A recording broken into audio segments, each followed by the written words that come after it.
So, nabasa nyo na ba to? Ang mabuting tao, maraming kaaway. Pero ang plastic na tao, maraming kaibigan. So, kung dumaan na rin ito sa'yo, sana maunawaan mo.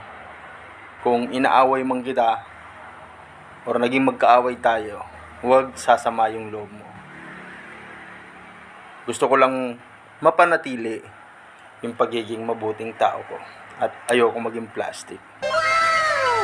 So, sa mga kakilala ko, kaibigan ko, at mga nakakasalubong ko, kung gusto nyong mapanatili yung pagiging mabuting tao nyo,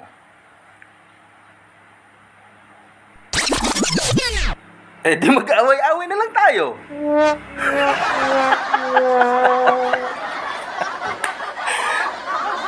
Putang inang coach yan.